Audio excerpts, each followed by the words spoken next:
All right. Thank you so much for having me. My name's Chase Warrington. I'm the head of remote at a company called Doist, which I'll introduce you to in just a second. And today we're talking about remote work specifically, and even more specifically about asynchronous communication.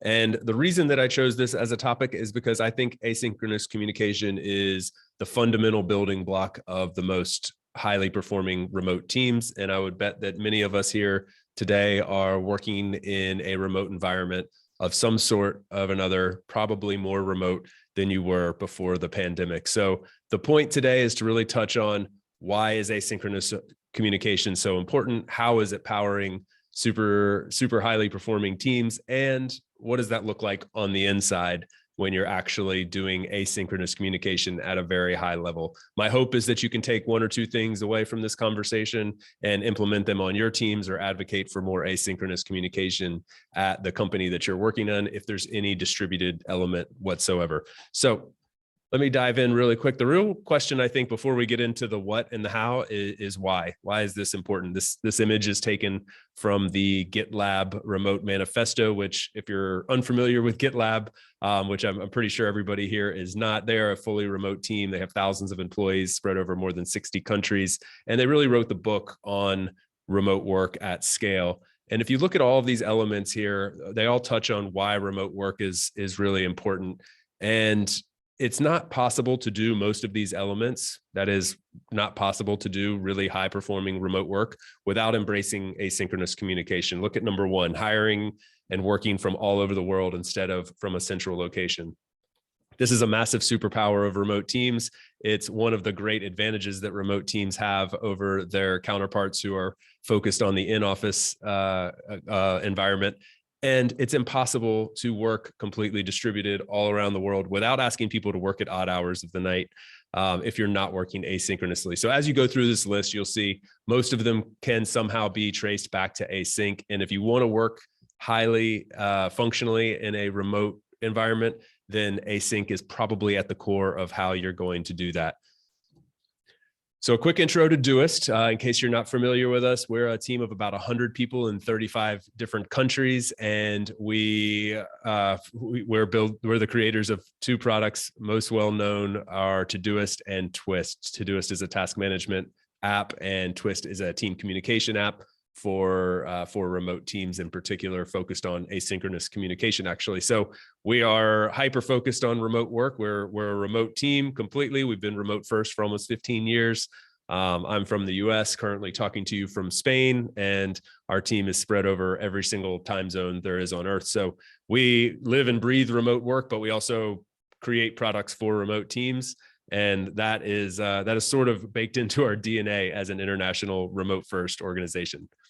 So what does remote look like in practice at Doist?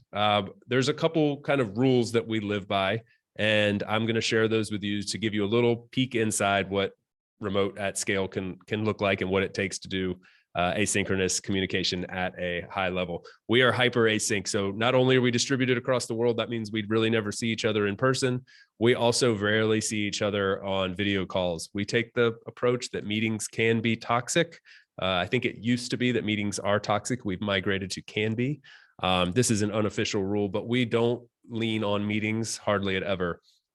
We really kind of believe that everything should be done asynchronously first and go to a meeting as a last resort. So my advice to a team that's trying to approach asynchronous communication or trying to do remote at scale is to really think through how vital are meetings to the way that we work every day. If they're at the core of the way you work, then you're not doing something right. You need to think about how you can migrate to a more asynchronous format. Having the mindset that meetings are a last resort or going to the extreme of saying that they can be toxic is a good starting point that will make everybody think more about how to do things asynchronously, how to do things through the written form, how to promote more transparency, and get away from leaning on meetings as the way that we solve everything.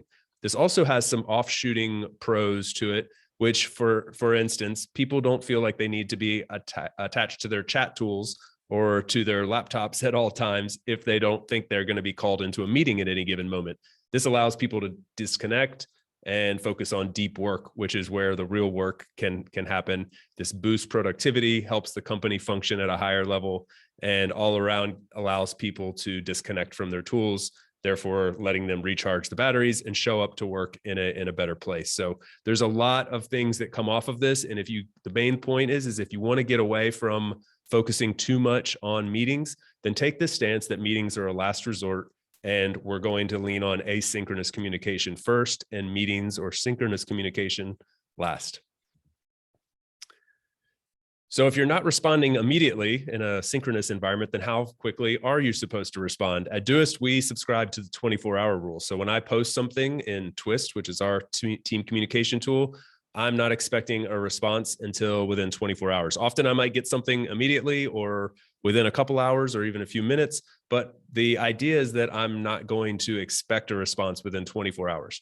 You don't have to subscribe to the 24-hour rule too. A lot of teams have something shorter, some longer. But the idea is that you have some rule in place so everybody knows what the expectations are.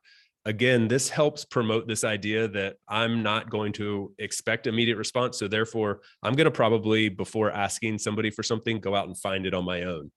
This means that we have to promote a culture of transparency and putting things out in the open where everybody can find it at any given time. That brings me to public by default. Keep things out of silos. We do almost everything in public.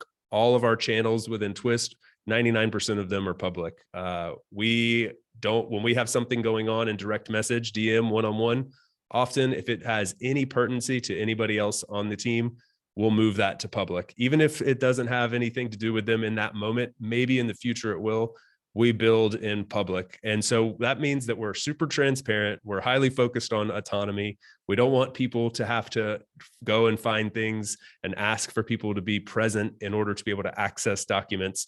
We try to keep everything very, very public. So public by default is a great rule to fall back on. And it's up to the leaders of an organization to really push people to continue to build in public. There's also this wonderful rule that I love that there's a link for that. So there should always be a link for everything. If you have a question, hopefully there's a link that can answer that question. If I ask you, hey, what's our policy on X?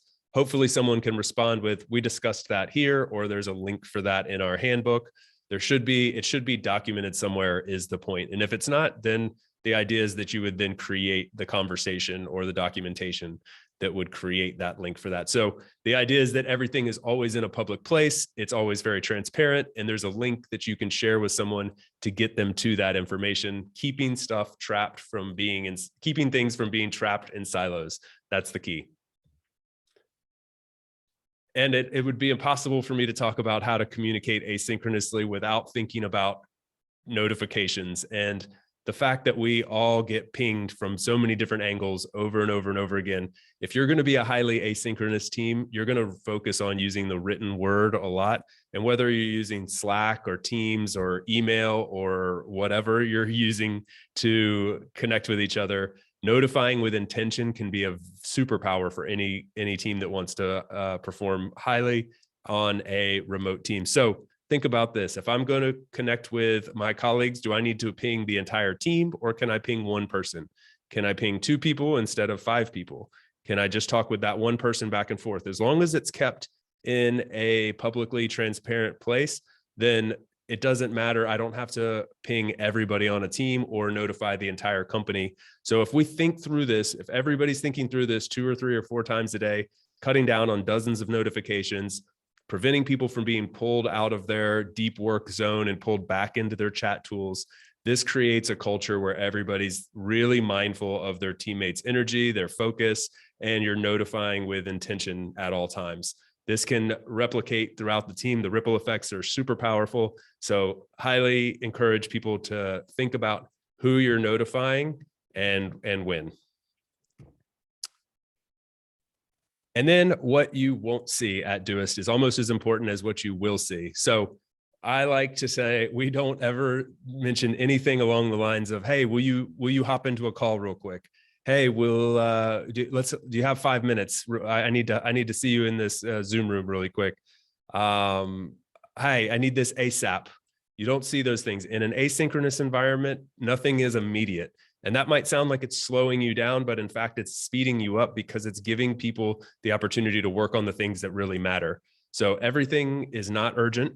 I guarantee you, generally it's not urgent. And if you can avoid the trap of asking for things to be done immediately, asking for people to jump in meetings, asking for people to be present and connected to their tools, then you're most likely going to support a highly functioning asynchronous environment where people can disconnect, focus on their work, and then hop back in when it's convenient for them, when their energy levels are right, when their focus time is right, when their deep work is done.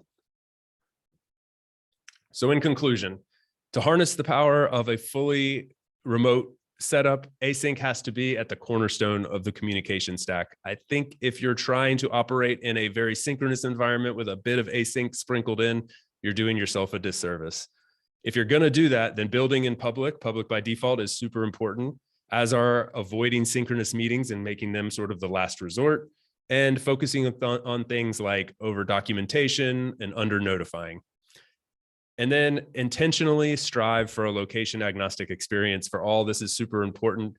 Make sure that whether you're in a remote first or a hybrid or some other distributed environment, that you're thinking about the experience that everybody's getting. You want everybody, regardless of what time zone they're working in, to get this exact same experience as the rest of your team. So if you have a group that's working from one location and people spread around the rest of the world, make sure that everybody's getting the same experience, and that will force you to implement some of these async rules. Thank you so much. I hope this was helpful. I hope there's some tips in there that you can implement into your workflow and making async work on your remote team. Thank you so much.